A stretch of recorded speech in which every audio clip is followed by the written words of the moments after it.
Assalamualaikum warahmatullahi wabarakatuh. Untuk pertanyaan yang pertama, yakni terkait dengan ayat Al-Quran yang menyatakan bahwa Allah Subhanahu wa Ta'ala memerintahkan manusia sebagai penyembah atau beribadah, dan juga ayat Al-Quran yang menjelaskan tentang bahwa Allah hendak menjadikan manusia sebagai khalifatul ard. Yang pertama, untuk ayat yang menjelaskan bahwa manusia memiliki tugas untuk menyembah Allah Subhanahu wa Ta'ala, yakni terdapat pada surah Az-Zariyat ayat ke-56, yang mana ayat itu berbunyi, A'udzu billahi minasyaitonir rajim. Bismillahirrahmanirrahim. Wa ma khalaqtul jinna wal insa illa liya'budun. Wallahu a'lam. Itu ayatnya. Untuk mufradah perkataannya, wa dan ma tidak. Khalaqtu, saya menciptakan, yakni Allah, al jinna, kepada jin, wal insa dan manusia, illa liya'buduna, kecuali supaya mereka semua menyembah Allah Subhanahu wa Ta'ala. Itu untuk arti perkataannya. Adapun untuk penjelasannya, di sini saya mengambil referensi tafsir Ibnu Katsir.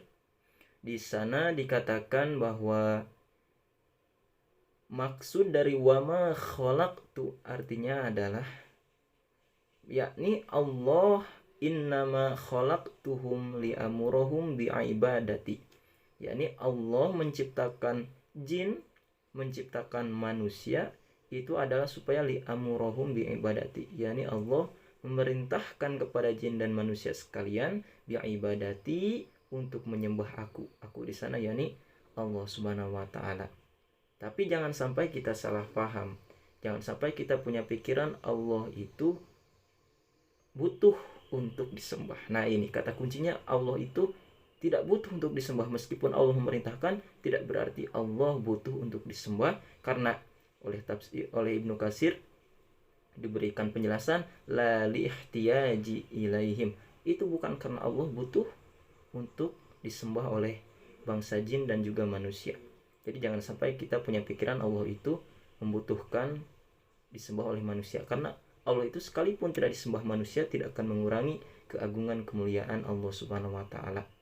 Jadi kalau semua manusia, semua bangsa jin membangkang, berbuat maksiat, tidak beribadah, itu tidak akan mengurangi kemuliaan Allah Subhanahu wa Ta'ala.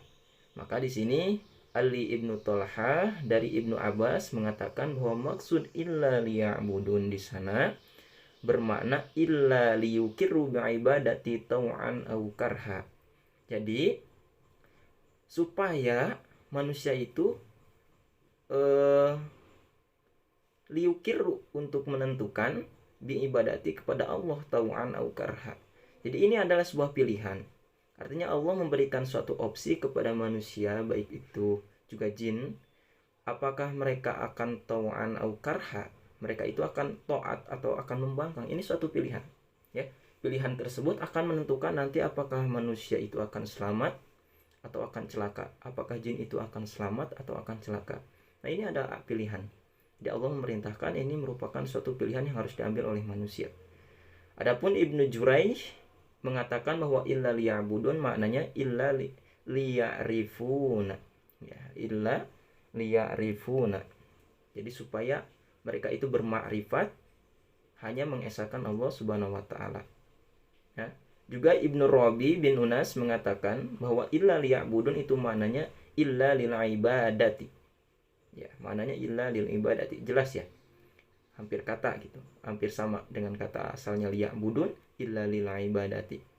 Adapun Imam Sudiyu mengatakan bahwa yakni illa liya'budun di sana bermakna minal ibadah ma yanfa'u wa minha ma la yanfa'u. Jadi untuk beribadah kepada sesuatu yanfa'u, yang bermanfaat, ya, dan juga ma la yanfa'u, sesuatu yang tidak bermanfaat. Jadi beribadah itu ya melakukan apa yang bermanfaat dan menjauhi apa yang tidak bermanfaat. Itu makna ibadah, ya. Jadi itu untuk penjelasan Ad-Dzariyat ayat ke-56.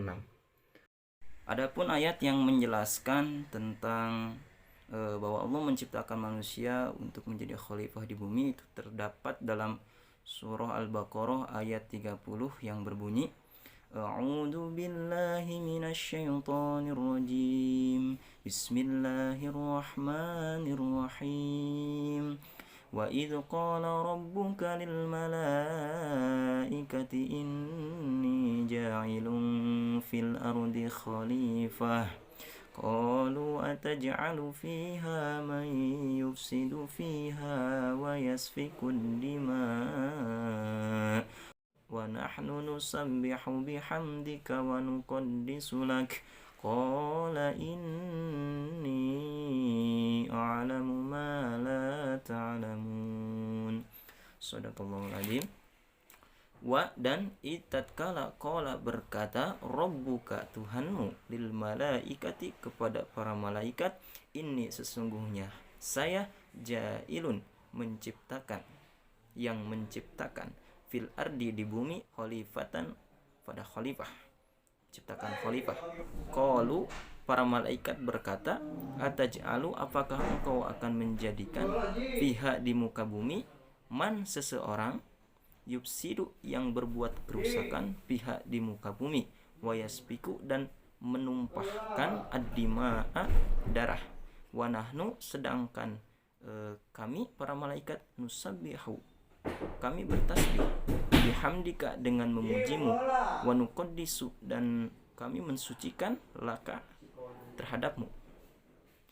Qala Allah berkata ini sesungguhnya aku a'lamu yang lebih mengetahui ma terhadap segala sesuatu la ta'lamuna yang mana kalian tidak mengetahui. Kurang lebih itu terjemahan perkataannya. Adapun dalam tafsir Jalalain ya, di sana dijelaskan bahwa Rasulullah SAW oleh Allah diberikan suatu peringatan ya. Wadkur ya Muhammad idqala tatkala qala Allah Subhanahu wa taala berkata bahwa rabbuka Tuhanmu lil malaikati Tuhanmu telah berkata kepada malaikat bahwa apa? Inni ja'ilun fil ardi khalifah. Maksudnya yakni yakhlufuni fi tanfidi ahkami fiha. Yani Allah menjadikan Adam sebagai khalifah ya, maksud di sana adalah Nabi Adam sebagai khalifah yakni untuk tanfidi ahkami untuk mengimplementasikan merealisasikan ahkami hukum-hukum yang telah Allah tetapkan yakni Al-Qur'an ya.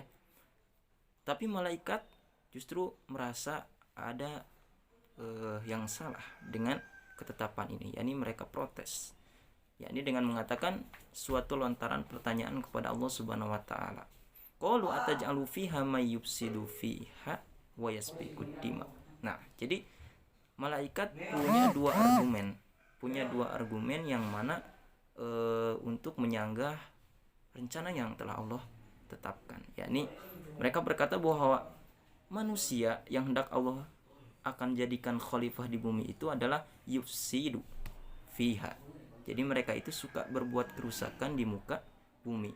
Ditambah lagi wa yasfiku dima, mereka itu suka saling membunuh, artinya selalu saling menumpahkan darah satu sama lain ya, yang mana jadi maksudnya malaikat itu menyangka bahwa manusia itu sama dengan yang suatu makhluk Allah yang namanya Banul Jan. Jadi dalam tafsir dikatakan ada sebelum manusia zaman Nabi Adam itu ada suatu bangsa yang namanya Banul Jan. Mereka itu mirip kayak manusia dan mereka itu kelakuannya berbuat kerusakan, saling menumpahkan darah. Sehingga itu yang menjadi suatu orientasi pikiran malaikat nanti ke depannya kalau Nabi Adam nanti dijadikan khalifah. Nah, ya. Jadi Banul Jan itu adalah suatu kaum yang berbuat kerusakan, absadu ya di sana itu berbuat kerusakan dan akhirnya Allah arsalallahu alaihim al malaikah. Jadi Allah mengirimkan para malaikat ya untuk menumpas Banul Jan yang mana fataroduhum ilal jajair wal jibal. Jadi Banul Jan itu Allah musnahkan dengan cara Allah lemparkan, Allah sebarkan di Jazair itu jazirah, wal jibal dan juga gunung-gunung. Itu dalam tafsir Al-Jalalain. Nah, malaikat itu selain mempunyai sanggahan yang tadi, mereka juga berkata, kenapa tidak kami gitu yang menjadi khalifah? Kenapa tidak kami? Karena alasannya adalah wa nahnu nusabbihu, kami itu mensuci bertasbih ya, nusabbihu bihamdika, memuji ya. Di sana bertasbih mutalabisin bihamdika, yang mana dibasahi dengan memuji, lidahnya itu selalu memuji dan taat kepada Allah Subhanahu wa taala. Wa nuqaddisu ya, di sini yakni mensucikan ya. Karena mereka itu kan malaikat itu kalau Allah suruh sujud, sujud terus.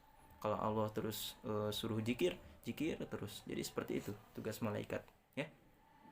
Nah, sedangkan Allah atas sanggahan yang dilontarkan para malaikat, Allah menyatakan inni a'lamu ma la ta'lamun. Hei malaikat, ini sesungguhnya aku.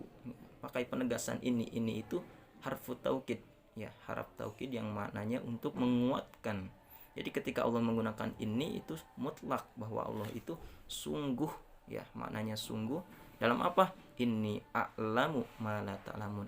Allah itu al-alim, Allah itu yang maha mengetahui segala sesuatu dibanding makhluknya, termasuk para malaikat.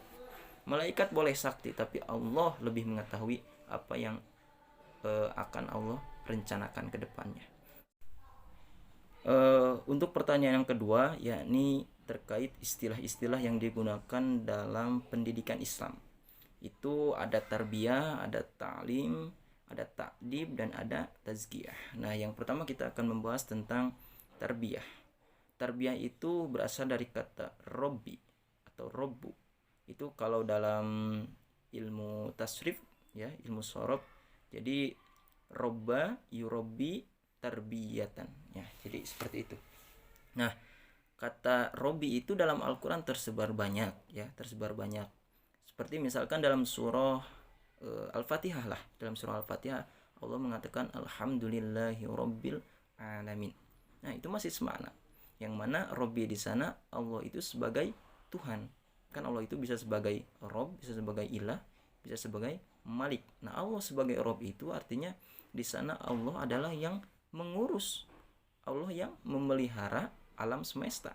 Alhamdulillahirabbil alamin, segala puji bagi Allah, Tuhan yang mengurus ya. Di sana Rob itu yang mengurus semua alam. Nah, maka kata Rob di sana dapat kita simpulkan bahwa secara harfiah itu bermakna mengurus, sebagaimana yang terdapat juga dalam surah Asy-Syu'ara ayat 18 ketika Fir'aun mengatakan kepada Nabi Musa, qala alam nurabbika. Nah, Fir'aun mengatakan nurabbi. Di sana maknanya Fir'aun itu yang membesarkan, yang mengurus, yang mendidik Nabi Musa gitu ya. Nah, seperti itu. Adapun untuk taklim, taklim itu asal katanya allama, allama yu'allimu takliman, masih sama wazannya dengan rob tadi, robba yurabbi tarbiyatan. Kalau ini allama yu'allimu takliman. Nah, jadi kata taklim ini juga masih satu akar kata gitu ya. Nah, kalau murabi tadi yang mendidik itu disebutnya murabi, kalau taklim itu nanti muallim, itu perbedaannya ya. Nah, muallim ini, taklim ini lebih ke mengajarkan. Nah, maknanya itu alama kan mengajarkan. Nah, maka taklim itu adalah suatu bentuk pengajarannya di sini ya. Sebagaimana Allah pernah mengatakan wa 'allama adamal asma. Nah, kan Allah mengajarkan. Nah, di sana Allah sebagai muallim bagi Nabiullah Adam alaihi salam. Nah, itu. Jadi disebutnya muallim. Nah, kalau mengajarkan itu sebagaimana kita misalkan seorang guru menyampaikan suatu materi itu dalam rangka taklim ya, dalam rangka taklim seperti itu. Adapun tazkiyah itu asal katanya adalah zakka. Zakka yuzaki tazkiyatan. Nah, zakka bisa kita temukan misalkan dalam Al-Qur'an Qad aflaha man tazakka. Qad aflaha, bahagialah, sungguh bahagia, man tazakka. Nah, siapa asli tazakka itu? Tazakka itu maknanya adalah orang yang menyucikan diri. Zakka itu kan zakka, bersih itu. Orang yang menyucikan diri itu disebutnya orang yang muzaki itu. Nah, di sini peran guru dalam pendidikan Islam, dalam pendidikan Islam itu harus sebagai muzaki juga. Mereka itu sebagai pengontrol ruhaninya peserta didik, supaya bagaimana peserta didik itu tidak mempunyai rasa hasud, dengki, apalagi pandai berbohong misalkan. Karena itu dibersihkan dari sifat-sifat seperti itu. Itu adalah peran pendidik sebagai muzaki, ya. Adapun yang terakhir yakni takdib, ya. Takdib itu berasal dari kata adaba yu'addibu ta'diban. Nah, di sini peran pendidik sebagai takdib itu tentu adalah untuk memberikan bekal budi pekerti. Nah, di sini ya, memberikan suatu tata krama, cara bertata krama kepada peserta didik. Itu peran guru sebagai muadib, ya. Nanti guru itu disebutnya muadib, yang mendidikan, yang memberikan suatu akhlak, ya, bagaimana cara bersosialisasi gitu kepada peserta didik, seperti itu. Nah, jadi untuk keempat konsep tadi itu harus semuanya ada dalam ruhul mudaris, ruh seorang pendidik, baik itu pendidik sebagai muadib, yakni yang mengurus, yang mengayomi peserta didik, guru dalam rangka muallim, taklim, ya, mereka sebagai pengajar yang mengajarkan ilmu. Lalu juga peran guru, peran pendidik sebagai muzaki yang menyucikan ruhani peserta didik, dan terakhir sebagai muadib yang memberikan tata krama, seperti itu. Untuk pertanyaan yang ketiga, yakni saya akan menjelaskan tentang 9 prinsip dalam pendidikan Islam atau dalam pembelajaran menurut konsep Islam. Ini lahir dari suatu pengkajian terhadap konsep taklim dalam Al-Quran. Nah, ini turunannya itu yang 9 ini prinsipnya, yang mana terdiri dari rahmaniyah, takamuliyah, syumuliyah, wasotiyah, tawazuniyah, istimroriyah, waqi'iyah, robbaniyah, dan uswiyah.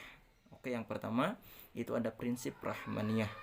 Prinsip rahmaniyah ini dari katanya juga berasal dari kata rahman, yang mana kata rahman ini bermakna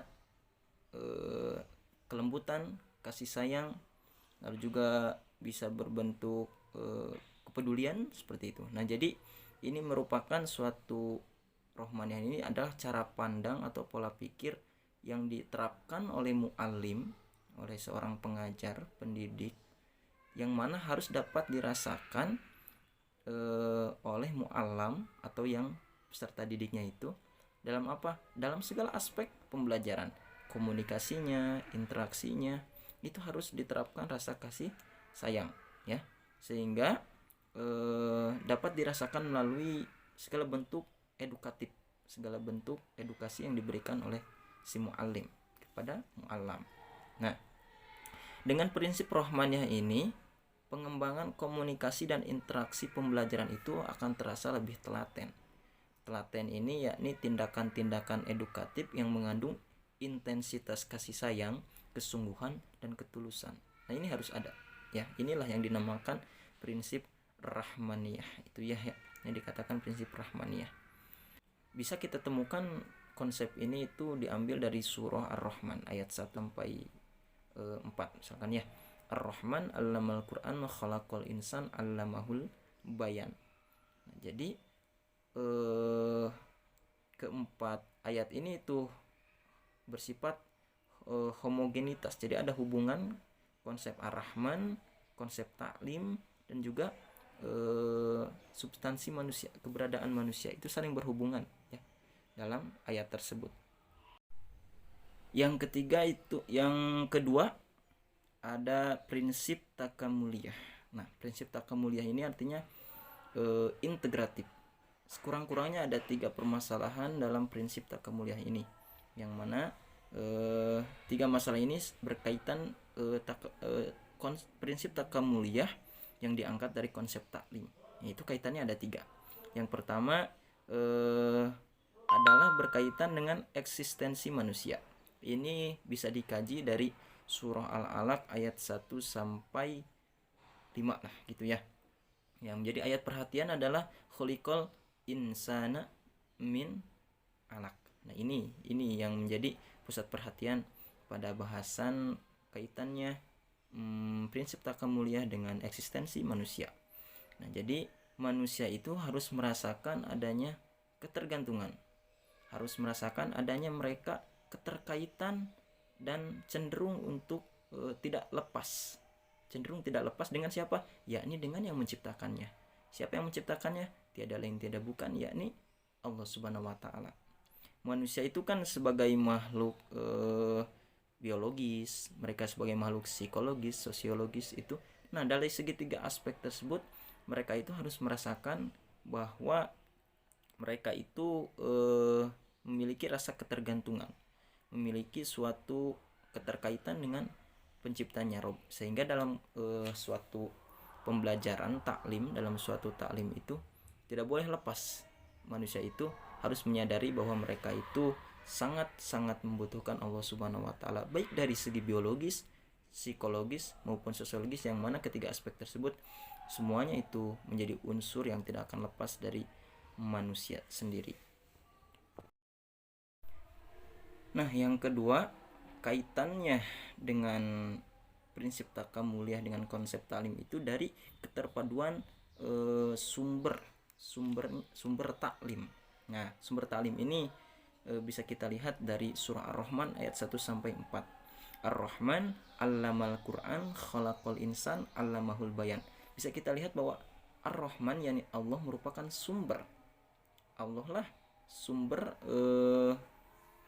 utamanya gitu. Sumber utama dari talim itu Allah Subhanahu wa taala ya.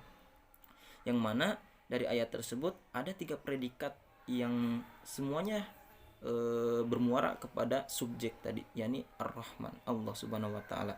Yang pertama ada alam, Allah itu yang allamal Quran.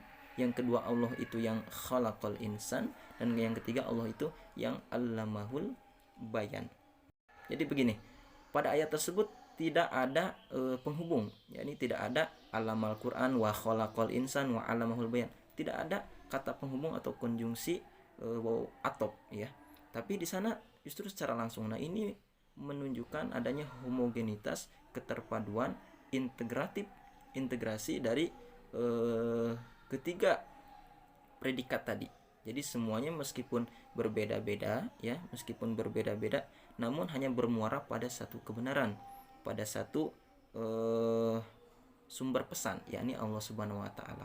Baik Allah yang sebagai khaliq, yang menciptakan, baik Allah sebagai muallim ya, yang tadi allamahul bayan, baik allamal Quran, itu semuanya bermuara pada satu kebenaran, bermuara kembali kepada Ar-Rahman tadi. Itu menunjukkan adanya takamuliah integratif dari segi sumber taklim itu. Nah, yang ketiga, keterkaitan prinsip takamuliah dalam taklim itu yakni dari segi proses, yakni proses pembelajarannya ya. Yakni dalam segi proses pembelajaran, di sini bisa kita lihat pada surah Ar-Rahman ya, yakni dari ayat 5 sampai ayat 13 ya. Yang mana Allah menyampaikan asyamsu wal qamaru bihusban, lalu wan najmu wasyajaru yasjudan. Nah, itu Allah bagaimana mengungkapkan fenomena-fenomena alam ya. Allah mengungkapkan fenomena-fenomena alam, yakni dengan tujuan agar manusia itu melakukan suatu pengkajian ya, melakukan suatu pengamatan. Nah, inilah tahap pertama, itu tahap empirik, yakni si mu'allam, si pembelajar itu melakukan pengamatan di sana, misalkan asyamsu wal qamar ya, asyamsu wal qamar menjelaskan tentang matahari dan bulan, lalu wan najmu wasyajar, ada juga bintang dan pohon-pohonan itu bersujud. Nah, itu yang mana memancing manusia, memancing pembelajar itu untuk melakukan pengamatan, melakukan penelitian, observasi. Lebih mendalam lagi di sana Allah lebih menunjukkan suatu objek-objek pengamatan yang luar biasa. Dilanjutkan wassama urafa'aha wa wada'al mizan. Nah, itu kan sangat membuat pembelajar tertarik bagaimana mereka melihat alam secara nyata, secara kontekstual, bagaimana mereka begitu luas untuk bisa melakukan pengkajian di sana gitu. Nah, seperti itu. Jadi penyajian ayat-ayat di atas itu yang barusan ayat 5 sampai 13 itu semuanya untuk mengundang rasa kagum peserta didik. Jadi muaranya adalah nanti fabi ayyi alai rabbikum tukadziban. Jadi bagaimana peserta didik itu menanamkan rasa kagum mereka, oh ternyata begitu luar biasanya Allah ingin membelajarkan mereka gitu, melewati alam, melewati ciptaan-ciptaannya seperti itu, sehingga tidak ada lagi satu hal pun yang perlu diragukan atas keagungan Allah, dan tidak perlu ada lagi yang didustakan dari segala kenikmatan yang telah Allah berikan. Sehingga dari tahapan-tahapan pengembangan pengalaman belajar tersebut dimulai dari pengamatan indrawi secara empirik, lalu nalar, lalu pengembangan intuisi ya, mengembangkan makna general dan kontekstual. Semua itu tercermin dalam gugusan ayat yang disusun sangat sistematis tadi gitu, ya. Jadi pesan inti dari pengembangan tahapan tersebut adalah adanya integralitas atau takamuliyah.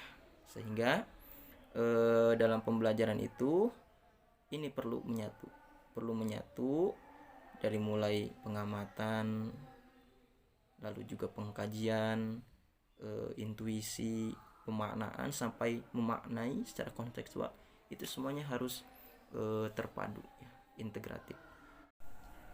Lalu yang ketiga ada prinsip syumuliyah, artinya komprehensif ya. Prinsip syumuliyah ini dikaji dari konsep ta'lim itu dalam Al-Quran ada berkaitan dengan 3 hal ya. Yang pertama, konsep ta'lim itu ada yang membuang objek atau maf'ul bih. Yang kedua, konsep ta'lim itu objeknya terdiri dari ma mausul yang maknanya itu general.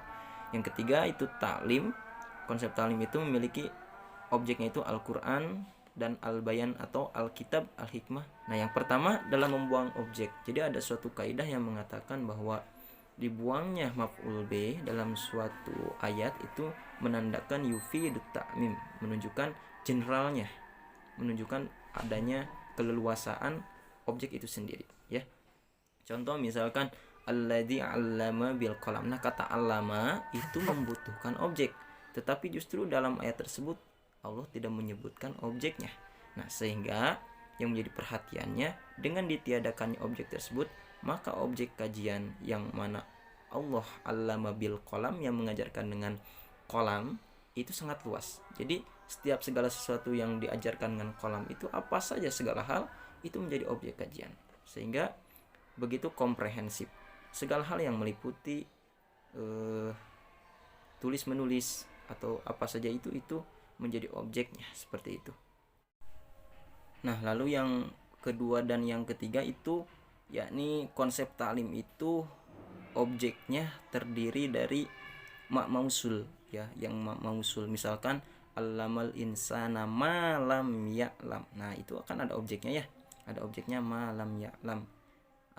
Adapun yang objeknya Al-Quran dan Al-Bayan atau Al-Kitab dan Al-Hikmah, misalkan seperti ayat wa yu'allimukumul kitaba wal hikmah. Lalu ada ayat juga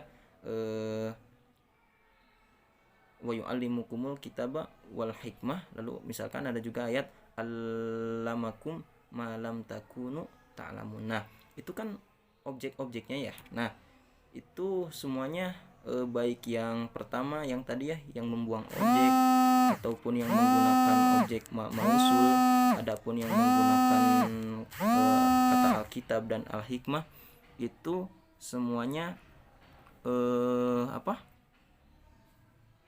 general gitu ya, semuanya menunjukkan makna yang umum, mencakup segala sesuatu yang bisa dipelajari oleh manusia itu ya, mencakup segala sesuatu yang harus dipelajari oleh manusia, seperti itu. Saling menguatkan bahwa sasaran pembelajaran itu pada dasarnya itu syumuliyah, artinya komprehensif, mencakup segala sesuatu yang fungsional atau bermakna bagi pengembangan ilmu dan kehidupan manusia secara keseluruhan. Yang keempat, prinsip dalam pembelajaran dalam konsep Islam itu ada prinsip yang namanya wasaliyah, atau bisa kita artikan kemediaan. Jadi prinsip wasaliyah ini sebuah prinsip yang mana menuntut si mu'alim atau penggiat belajar itu nanti fungsinya itu sebagai fasilitator dalam aktivitas belajar itu lebih dominan gitu. Jadi pembelajaran nanti adalah berbentuk student center, artinya mu'alam lah yang lebih menjadi yang menjadi tumpuan, sedangkan mu'alim nanti sebagai fasilitatornya. Jadi ada dua kategori terkait prinsip wasaliyah ini dalam konsep ta'lim. Yang pertama, dalam Al-Quran itu ada ayat-ayat tentang ta'lim yang mana Allah itu sebagai subjek dari fi'il dan manusia secara umum sebagai objeknya. Lalu yang kedua, nanti ada juga ayat-ayat tentang ta'lim yang menggambarkan proses pembelajaran. Yang pertama, sebagaimana yang tadi saya sebutkan, di antara ayat-ayat Al-Quran yang menyebutkan Allah sebagai subjek, mu'alimnya, dan manusia sebagai objek, itu bisa kita lihat pada surah Al-Alaq, misalkan Iqra wa rabbukal akram allazi 'allama bil qalam. Nah, di sini allazi 'allama bil qalam artinya Allah lah yang menjadi subjek, yang pelakunya, dan manusia sebagai secara umum sebagai objeknya. Nah, jika dikaji pada ayat tersebut ada dua pendapat para mufasir. Yang pertama, ada yang memberikan objek, ada juga yang justru lebih cenderung membuang maf'ul bihnya. Nah, yang berpendapat disebutkan objeknya, yakni diantaranya ada Quraisy Shihab dalam tafsirnya Al-Misbah mengatakan bahwa objek di sana itu dapat diketahui dengan makna al-qalam.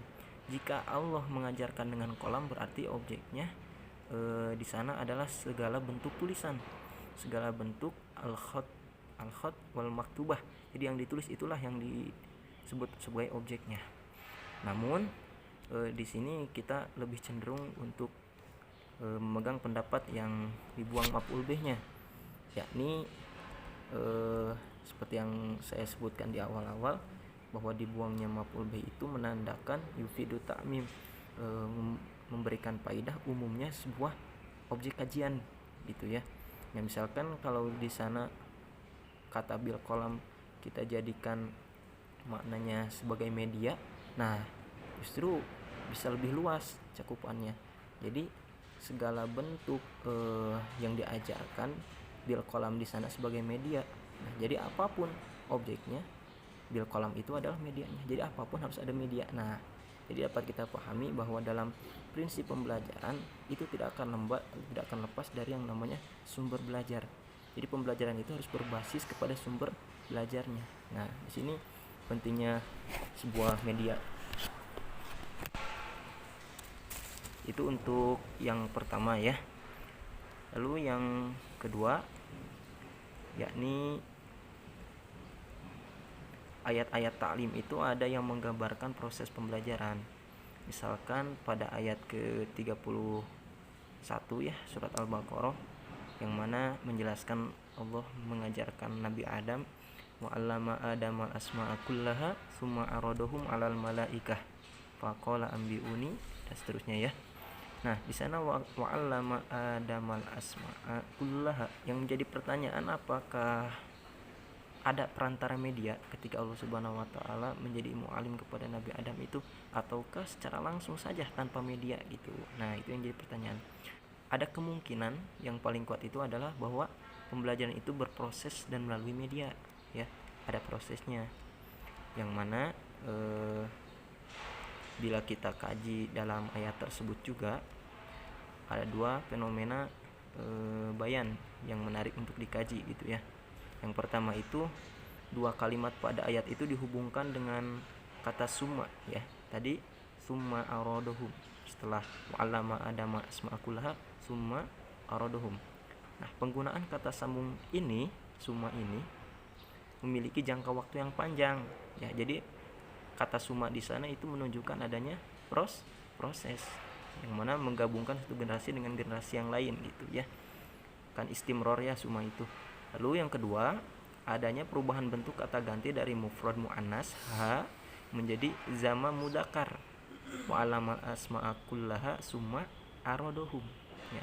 Padahal maksudnya itu hum di sana itu masih sama, yakni ha, ya. Maksudnya adalah ha menunjukkan jama yang mencakup semuanya tanpa ada klasifikasi dan kategorisasi, sedangkan hum itu menunjukkan jama yang sudah memiliki klasifikasi dan kategorisasi. Nah, ini itu menunjukkan terjadi perubahan struktur konsep melalui pembelajaran, ya, yakni dari benda-benda yang tanpa klasifikasi dan kategorisasi menjadi konsep-konsep yang memiliki klasifikasi dan kategorisasi.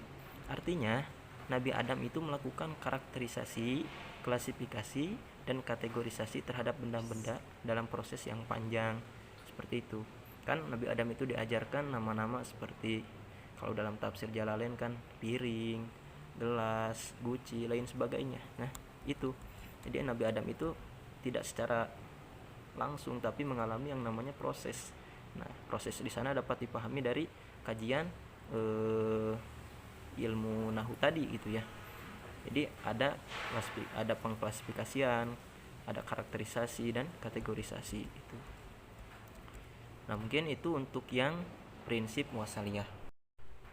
Yang kelima dari 9 prinsip pembelajaran ada yang namanya prinsip tawazuniyah. Tawazun artinya seimbang, ya. Tawazun itu timbangan, jadi tawazuniyah itu adanya keseimbangan, ya. Jadi dalam proses taklim itu harus ada, ya. Jadi nanti mualim itu harus mampu menempatkan dan memperlakukan semua entitas pendidikan itu secara tepat dan proporsional, ya. Misalkan ruhiyah dengan madiyah, spiritualistik dengan materialistik, duniawiyah dengan ukhrawiyah, ada fardiyah dengan ijtimaiyah, dan lain sebagainya. Nah, jadi pembelajaran harus mampu mengembangkan seluruh potensi dan kepentingan manusia secara seimbang, ya. Ada kan kepentingan-kepentingan akliyah, akal, nalar, ya. Ada juga ruhiyah, spiritual, ada jasadiyah, fisik, insaniyah, sifat kemanusiaannya, ada ilahiyah, nah ini nilai ketuhanan, duniawiyah, ada ukhrawiyah, nazriyah atau teori, ada tobikiyah, tobikah itu praktek, ilmiah, ilmu, amaliyah, amal, dan lain sebagainya. Itu harus diberdayakan secara proporsional, ya, sesuai dengan kodrat dan tujuan penciptaannya.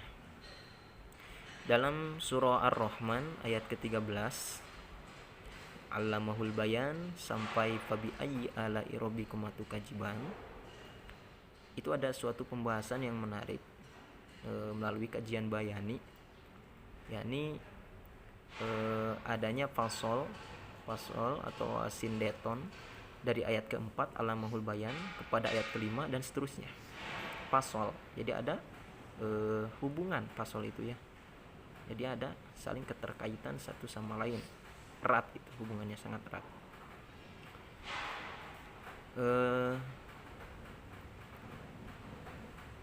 Dimulai dengan menampilkan fenomena alam, ya, fenomena alam. Misalkan ayat asyamsu wal qamaru bihusban. Itu kan fenomena alam, ya. Asyamsu wal qamaru bihusban. Penyajian musnad dalam bentuk jar majrur dengan menggunakan kata husban bi husban, jar wal majrur, menunjukkan bahwa perhitungan di sana sangat teliti, cermat, konsisten, pasti jitu gitu, ya. Artinya kalau diamati dan teliti dengan menggunakan pengamatan yang empirik, maka kecermatan, ketelitian, dan kepastian perhitungan tersebut akan dapat terungkap secara benar melalui ayat ini. Manusia akan memperoleh pengetahuan yang tepat tentang hukum-hukum yang diberlakukan pada alam. Ini menunjukkan adanya pengamatan empirik yang begitu cermat ya, begitu cermat. Kalau kita melakukan metodologi penelitian itu harus cermat gitu ya, harus teliti gitu. Lalu di tahap berikutnya ada pengamatan tidak cukup hanya pada segi indrawi ya. Tidak hanya cukup pada segi indrawi tapi harus melibatkan akal. Harus melibatkan yang namanya akal ya, sehingga bisa melihat realitas abstrak. Misalkan wan najmu wasyajaru yasjudan. Bintang, wasyajaru, dan pepohonan yasjudan, bersujud. Itu kan tidak hanya memerlukan kajian secara indrawi. Kita tidak bisa melihat bagaimana pohon bersujud, bintang bersujud kepada Allah, tapi itu harus memerlukan yang namanya akal, karena di sana ada realitas abstrak. Nah, kata yasjudu itu fi'il mudhari untuk musnad. Pada kalimat ini memberikan makna yang sangat dalam ya. Jadi di sana ada yang namanya majaz. Majaz itu gaya bahasa. Gaya bahasanya disebut isti'arah tabi'iyah. Penggunaan kata tersebut memberikan petunjuk seakan-akan alam itu hidup, bergerak. Jadi seakan-akan suatu pohon, bintang itu melakukan sujud sebagaimana yang dilakukan oleh kita sebagai manusia. Bisa sujud itu bergerak gitu ya, punya kemauan, taat lah gitu. Nah, jadi seakan-akan hidup. Maksudnya semuanya berkembang mengikuti suatu aturan, di mana semua gerakan dan irama itu persis tunduk mengikuti aturan tersebut. Nah, gitu ya. Jadi di sini diperlukan kajian sangat dalam, menyentuh akal intuisi manusia yang sangat halus. Jadi tidak hanya cukup melibatkan indrawi, tapi harus ada emosi, akal, dan intuisi itu secara seimbang, bertawajun. Segala potensi yang kita miliki selain indrawi, kita juga kan punya intuisi, punya akal, itu harus seimbang dalam melakukan dzikir, tadabbur kepada segala ciptaan Allah Subhanahu wa taala ya. Nah, pengamatan dan pengajian yang seimbang dalam melibatkan potensi-potensi insani sebagaimana yang telah disebutkan akan menumbuhkan sikap dan kesadaran yang seimbang pula ya. Ia akan memiliki pandangan yang menyeluruh, seimbang, yang diwujudkan dalam aktivitas kehidupannya dalam arti yang seluas-luasnya ya. Lalu pada akhirnya semua keseimbangan tersebut akan bermuara pada ayat ke-13 fabi ayyi ala'i rabbikum tukadziban. Yakni harus sampai para pendidik itu memiliki keyakinan bahwa tiada satupun kenikmatan Allah itu yang bisa kita dustakan, apalagi kita ingkari. Semuanya dapat kita rasakan dan dapat kita amati dengan pengkajian melalui segala potensi yang telah Allah berikan tersebut. Nah, jadi itu harus adanya tawazun.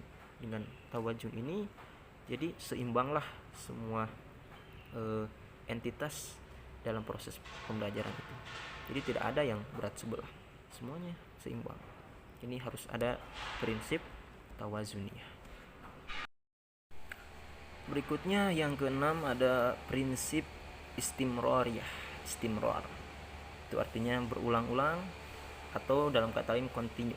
Jadi maknanya ada dua istimrar itu. Yang pertama continue, yang kedua itu dinamis. Nah, jadi pembelajaran itu harus eksis, mampu memberikan solusi terbaik setiap waktunya dalam tahap perkembangan ya, seperti itu.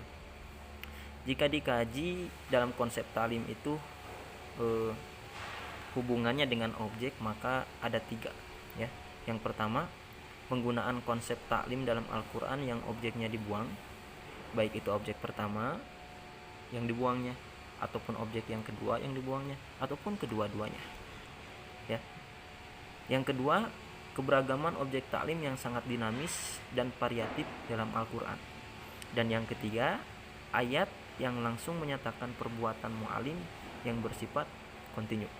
Oke, yang pertama, yang membuang objek, misalkan ada ayat alladzi allama bil qalam. Oke, seperti yang kita sudah sepakati bahwa dalam ayat ini objeknya hilang ya, objeknya dibuang. Artinya menunjukkan adanya keleluasaan objek seperti itu. Jadi secara prinsipal hal ini itu menunjukkan bahwa proses taklim memiliki wahana yang tidak bisa dibatasi gitu. Baik menyangkut sasaran pembelajarannya maupun situasi pembelajarannya. Begitu juga dengan rentang waktu pelaksanaannya, tidak bisa dibatasi pada tahap atau rentang waktu tertentu. Ya. Konsep taklim yang menunjukkan proses pembelajaran yang bersifat situasional, artinya taklim akan berjalan terus sesuai dengan situasi dan kondisi yang ada. Ya. Konsep taklim seperti itu diperoleh dari ayat yang berbunyi wa ma 'allamnahu syi'ra wa ma yanbaghilah in huwa illa dzikru wa qur'anum mubin. Nah, apakah ayat ini memiliki pengertian bahwa Rasulullah tidak menyusun syair? Ya, kan? Wa ma 'allamnahu syi'ra wa ma yanbaghilahu illa dzikru wa qur'anum mubin. Lalu apakah syair itu jelek baginya? Nah, lantas bagaimana hubungannya? Ya. Hubungannya dengan sabda Rasul sendiri yang pernah menyatakan di dalam syair itu terdapat hikmah. Jawabannya terdapat pula dalam makna ma'nafi yang digunakan dalam ayat tersebut. Ya, ada ma'nafinya tadi ya. Nah, kata Imam Jamakhsyari menyatakan bahwa apabila ma'nafi masuk pada fi'il madhi, maka maknanya bersifat temporal ya. Jadi ma masuk kepada fi'il madhi, wa ma yanbaghi. Itu ma di sana ya. Bersifat temporal. Artinya bahwa kenegatifan kalimat tersebut itu tidak kontinu, melainkan sangat temporal dan situasional. Ini memberikan petunjuk bahwa taklim sangat fleksibel terhadap situasi. Taklim harus berjalan terus dalam situasi apapun sesuai dengan kemungkinan-kemungkinan yang ada, baik itu dari segi materinya, metode, strategi, pendekatan dan lain sebagainya. Ya, yang kedua, keragaman objek taklim yang dinamis dan variatif dalam Al-Qur'an. Ya. Jadi keragaman objek ini itu membentang dari sangat umum sampai yang sangat spesifik, itu ada semua dalam objek taklim dalam Al-Quran itu, dari yang paling umum hingga yang paling spesifik, bahkan termasuk binatang ya. Bisa kita lihat dalam ayat-ayat seperti manusia secara keseluruhan, nabi secara perorangan, ada yang menceritakan ayat tentang anjing, itu kan spesifik gitu ya. Nah, itu bisa kita temukan dalam Al-Quran. Jadi keragaman objek tersebut itu tidak sekedar menunjukkan objek, melainkan menunjukkan kedinamisan dan fleksibilitasnya terhadap kemungkinan-kemungkinan pengembangan sesuai kebutuhan. Artinya selama kehidupan berjalan, taklim itu tidak boleh berhenti. Ia harus berjalan dan berkembang secara terus-menerus. Nah, itu nilai kontinuitasnya di sana. Lalu yang ketiga, dalam prinsip istimroriyah ini, dalam konsep taklim itu ada ayat yang langsung menyatakan perbuatan mu'alim, yang mana perbuatannya itu bersifat kontinu. Misalkan surah Ar-Rahman ayat 9, yas'aluhu man fis samawati wal ard kulla yaumin huwa fi sya'nin. Semua yang ada di langit dan di bumi selalu meminta kepadanya, setiap waktu dia dalam kesibukan. Huwa fi sya'nin ya. Jadi berdasarkan kajian bayani, jika kebanyakan ulama tafsir menetapkan temanya adalah ta'didun ni'am ya. Ta'didun ni'am itu menyebutkan nikmat-nikmat Allah, maka ta'didun ni'am tersebut adalah dalam rangka taklim ya. Jadi kan dalam ayat surat Ar-Rahman disebutkan berbagai nikmat Allah, nah itu istilahnya ta'didun ni'am, itu merupakan salah satu dalam rangka taklim ya. Hubungan antar kalimat atau ayat tersebut ya. Jadi yang surah Ar-Rahman itu termasuk pada fasal yang memiliki keterkaitan yang sangat erat, yaitu bahwa kalimat berikutnya merupakan penjelasan operasional dari pernyataan yang ada pada kalimat awal atau sebelumnya. Itulah salah satu khawasisul Quran itu setiap ayat itu ada yang namanya nisbah. Nisbah ayat ini kepada ayat sebelumnya, ayat ini kepada ayat sesudahnya, seperti itu. Jadi selalu ada nisbahnya. Nah, mungkin untuk penjelasan dari prinsip istimroriyah dapat kita pahami dari yang 3 tadi ya. Berikutnya kita akan membahas tentang prinsip yang ke-7, yakni prinsip waqi'iyah. Waqi'iyah itu kita bisa artikan dengan kontekstual. Nah, jadi dalam prinsip waqi'iyah dalam ta'lim itu pembelajaran hadir sebagai solusi terhadap permasalahannya. Jadi kan kontekstual itu bagaimana caranya pendidik bisa membawa siswa dapat mengamati secara langsung apa yang sedang dipelajari. Misalkan kalau belajar tentang sapi, si guru itu menunjukkan sapi kepada siswa. Ini loh sapi itu gini, ciri-cirinya gini, sambil sapinya ada di depan, diperagakan. Baik itu secara langsung maupun melalui media misalkan. Itu kontekstual ya. Nah, prinsip waqi'iyah ini dapat dikaji sekurang-kurangnya 3 konsep taklim ya. Yang pertama dalam surah Al-Alaq ayat 1 sampai 5. Yang kedua surah Al-Anbiya ayat 120. Yang ketiga surah Yasin ya. Yang pertama kita bahas surah Al-Alaq ayat 1 sampai 5. Wahyu pertama yang Allah turunkan kepada Rasulullah. Memiliki berdasarkan latar belakang ya, latar belakang asbabun nuzul ayat ini sudah tidak asing lagi di telinga kita. Ini merupakan wahyu pertama ya, yang mana Rasulullah merasakan ketimpangan yang serius menyangkut kehidupan umat jahiliyah saat itu. Jadi Rasulullah waktu itu begitu banyak problem sehingga Rasulullah melakukan khalwat di Gua Hiro menyendiri gitu ya. Nah, jadi pada saat itu turunlah ayat ini ketika Rasulullah sedang dalam kondisi psikologis yang seperti itu. Ayat ini turun gitu, yang mana mengajak Rasulullah dan umatnya untuk melakukan aktivitas belajar dan pembelajaran ya. Jadi ketika 5 ayat pertama tadi Iqra warabbukal akram, allamal Iqra bismi rabbikal ladzi khalaq, khalaqal insana min 'alaq dan seterusnya, dihubungkan dengan situasi psikologis dan sosiologis yang menyertainya, maka ayat-ayat tersebut bisa menjadi lebih hidup ya. Ayat tersebut akan menjadi lebih hidup. Belajar dan pembelajaran yang dikembangkan di dalamnya menemukan urgensi yang lebih jelas, di mana diharapkan sebagai solusi terhadap permasalahan yang sedang dihadapinya. Tuh ya. Jadi secara kontekstual ayat tersebut turun memberikan solusi terhadap kenyataan yang berkembang. Jadi nanti guru harus mampu menyampaikan nilai-nilai Al-Quran itu berdasarkan asbabun nuzul, sehingga bisa dikaitkan dengan kondisi psikologis siswa saat itu.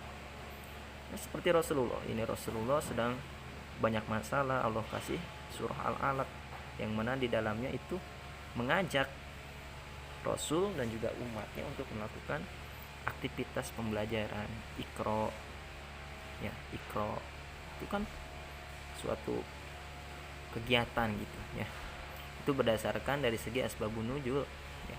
Dari segi dikaji juga psikologis Rasulullah saat itu. Yang kedua konsep ta'lim pada surah Al-Anbiya ayat 80. Ini ditinjaunya dari segi maf'ul bih sebagai materi pembelajarannya. Fafahamnaha Sulaimana wa kullan ataina hukma wa ilma wa sakharna ma'a Dawud al-jibal yusabbihna wa tayr wa 'allamnahu san'ata labusil lakum lituhsinakum min ba'sikum fahal antum syakirun. Wallahu a'lam. Nah, jadi konsep-konsep ta'lim dari ayat tersebut itu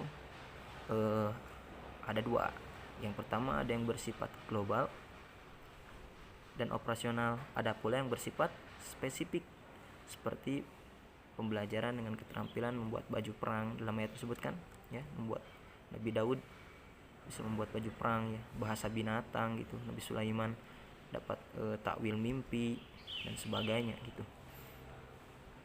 Jadi taklim pada ayat di atas itu diarahkan pada keterampilan spesifik, membuat baju besi ya, seperti itu. Misalkan ya, sesuai dengan tuntutan situasi objektif atau kontekstual saat itu ya. Seperti itu ya. Jadi untuk yang mana objek materinya gitu ya, objek materinya dalam kajian tersebut. Maf'ul B sebagai materi pembelajarannya gitu.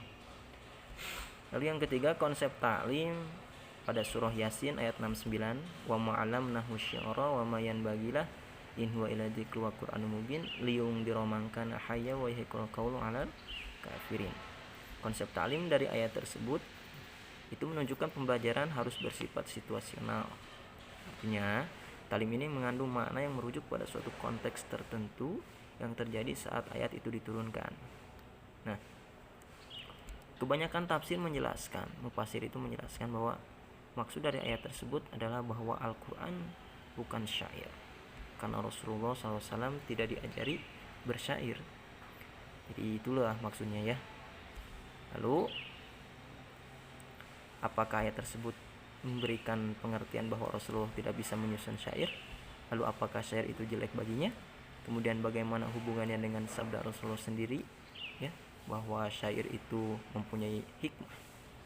Nah, di sini dijawab oleh Imam Zamakhsyari bahwa syair lebih disukai oleh Rasulullah daripada perkataan-perkataan lainnya.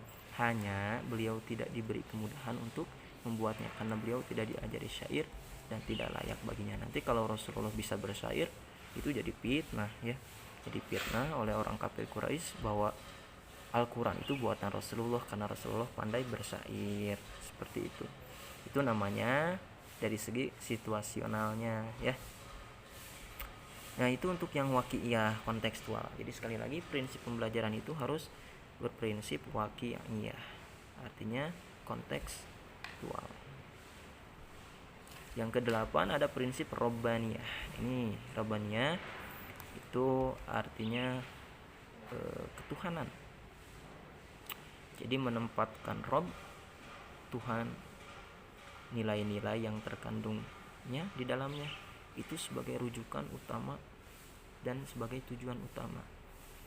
Jadi segala bentuk pembelajaran, proses pembelajaran itu harus Rob itu harus sebagai rujukan dan tujuan yang utama. Jadi bagaimana mu'alim menghadirkan Rob dalam setiap sanubari para pendidik, para peserta didik gitu ya. Setiap fenomena yang dipelajari itu bermuaranya nanti bersifat ketuhanan gitu ya.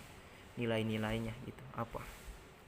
Nah, prinsip robbaniyah ini dalam taklim diangkat dari kajian bayani terhadap proses taklim itu sendiri ya.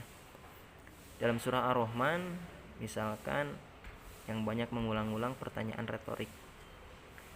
Misalkan fabi ayyi ala'i rabbikum tukadziban itu kan sampai 31 kali ya. Itu di hubungan kalimat, ayat dan lompatan-lompatan makna pada gugusan ayat di atas terjalin sangat serasi sehingga menggambarkan suatu proses pembelajaran yang sistematis dan integratif ya. Akan tetapi yang menjadi fokus pada kajian adalah ayat yang berbunyi fabi ayyi ala'i rabbikum tukadziban.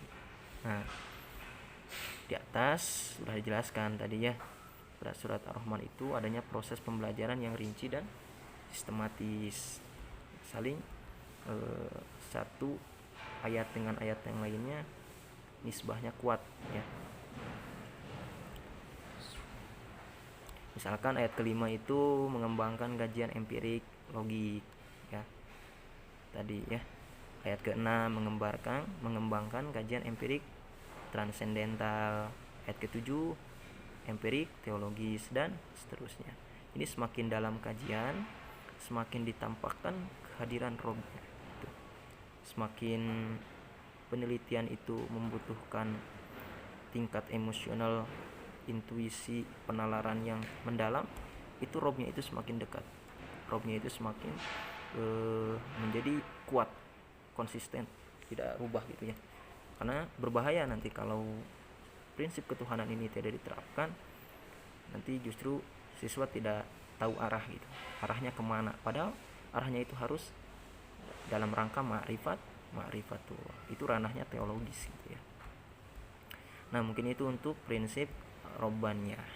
Berikutnya kita menginjak kepada prinsip yang terakhir, ada yang namanya prinsip uswiyah. Uswiyah itu udah diambil dari kata uswah. Uswatun itu ada artinya keteladanan ya. Jadi prinsip-prinsip yang di atas, yang 8 tadi, itu pada dasarnya harus menemukan wujudnya yang konkret dalam bentuk perilaku manusia, akhlak ya. Dari mulai kasih sayang, kesungguhan, ketulusan, keberpihakannya kepada nilai-nilai luhur harus terbaca oleh mu'allam secara utuh, yang mana ditampilkan oleh mu'allim. Nah ini ada yang namanya proses peniruan akhlak. Siswa dapat melihat, mendengar, mengamati gurunya itu guru harus mampu memberikan pancaran uswiyah, adanya keteladanan ya. Prinsip uswiyah atau keteladanan ini bisa kita pahami dari ayat-ayat taklim yang mana menempatkan posisi Rasulullah sebagai subjek ya, karena Rasulullah merupakan grand sebagai acuan yang mana menampilkan sosok akhlakul karimah ya, karena Rasulullah diutus juga untuk menjadikan akhlak kita yang belum karimah menjadi karimah, maka Rasulullah lah role modelnya gitu ya. Maka dalam ayat Al-Quran setidaknya ada 4 ayat yang mengungkapkan Rasulullah itu sebagai mu'alim dalam proses taklim Al-Quran dan Al-Hikmah. Misal Al-Baqarah ayat 129, Rabbana wa ba'as fihim rasulan minhum yatlu alaihim ayatika wa yu'allimuhumul kitab wal hikmah yuzakihim innaka antal azizul hakim.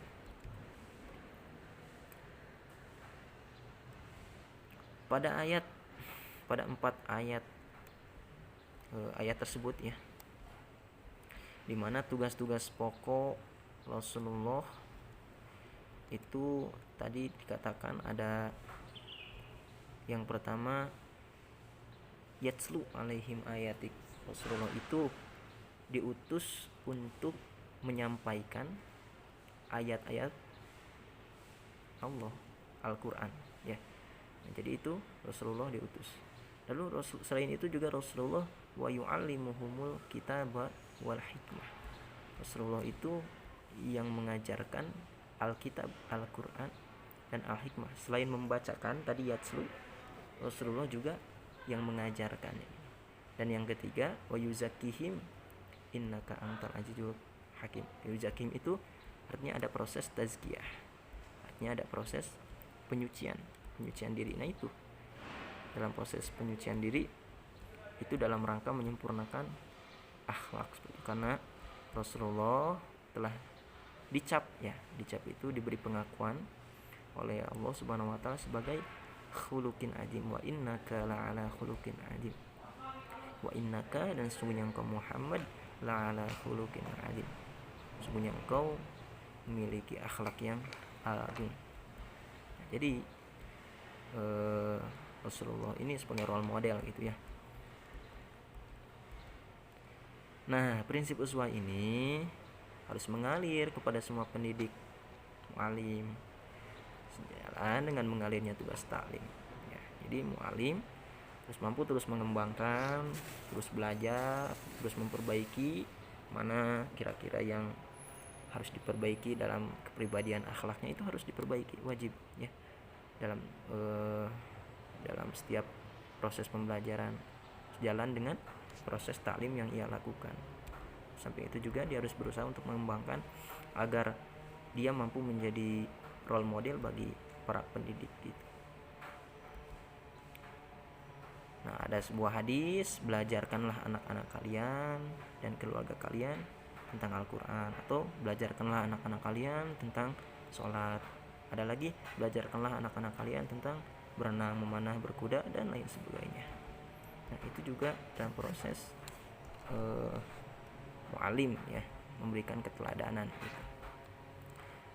Nah, itu untuk pembahasan 9 prinsip dalam pembelajaran. Nah, untuk pertanyaan yang terakhir, yakni pertanyaan yang keempat, berkaitan dengan kandungan Quran Surah Al-Alaq sebagai wahyu pertama ayat 1-5. Apa sih kaitan 5 ayat tersebut dengan konsep pengembangan pendidikan Islam ya. Nah, jadi kalau kita berbicara konsep pengembangan pendidikan Islam, itu erat kaitannya dengan kurikulum ya. Jadi jika dibahas apabila ditinjau dari segi kurikulum, sebenarnya firman Allah surah Al-Alaq ayat 1-5 itu sudah merupakan bahan pokok pendidikan yang mana mencakup seluruh ilmu pengetahuan yang dibutuhkan oleh manusia. Itu sangat luar biasa. Lebih dari itu, seluruh isi Al-Quran itu merupakan suatu grand teori yang mana nantinya merupakan sumber utama dari pengembangan kurikulum pendidikan Islam. Bahkan seluruh pendidikan sebenarnya, bukan hanya pendidikan Islam ya.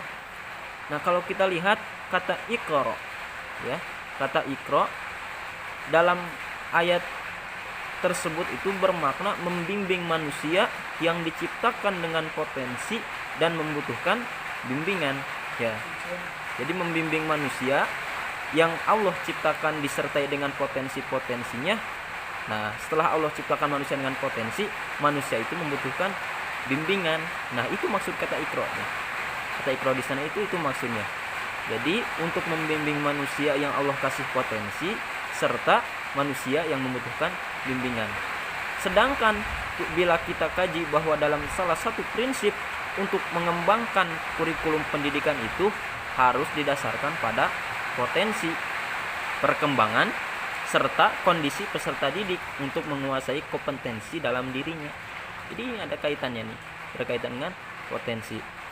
Oleh karena itu, peserta didik harus mendapatkan pelayanan pendidikan ya bermutu ya. Jadi di sini bagaimana kurikulum itu harus mampu mengcover segala kebutuhan pendidikan yang sekiranya dapat memberikan bimbingan, dapat membawa perkembangan anak menjadi lebih baik dengan memanfaatkan potensi yang dimiliki oleh peserta didik. Nah, seperti itu. Nah, selain mendapatkan pelayanan pendidikan yang bermutu, peserta didik juga harus mendapatkan kesempatan untuk mengekspresikan dirinya secara bebas, dinamis, dan menyenangkan tentunya seperti itu ya.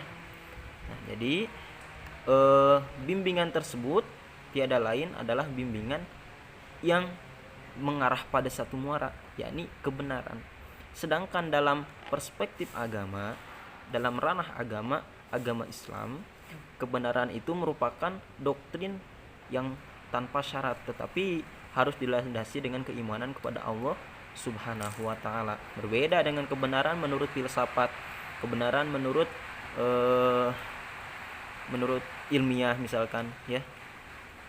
Nah, jadi menurut agama kebenaran itu tidak harus adalah kebenaran yang mutlak absolut, tidak harus memiliki syarat-syarat tertentu. Berbeda dengan filsafat yang mana kebenaran itu spekulatif, logis, dan rasional, serta dilandasi akan keingintahuan dan bermuara dari keraguan-keraguan ya. Nah, di sana itu untuk memperoleh jawaban. Itu kebenaran menurut filsafat.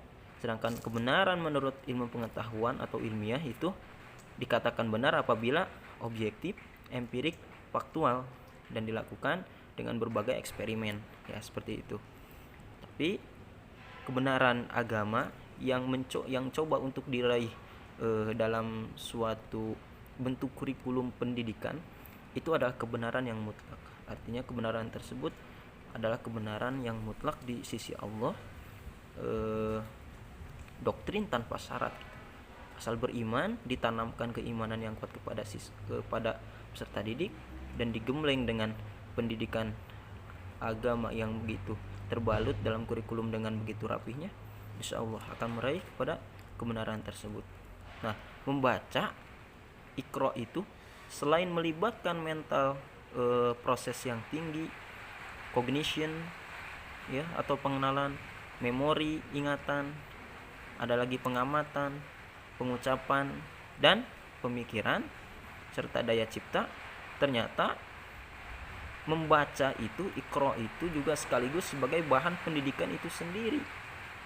Maka karena itu kurikulum pendidikan agama Islam ya, dalam pengembangannya itu harus mau tidak mau bersentuhan dengan segala aspek kehidupan manusia, yang mana seluruh aspek kehidupan manusia itu sudah diatur dan sumbernya tidak perlu diragukan lagi, yakni Al-Quran dan hadis serta penerapan logis dan hasil observasi.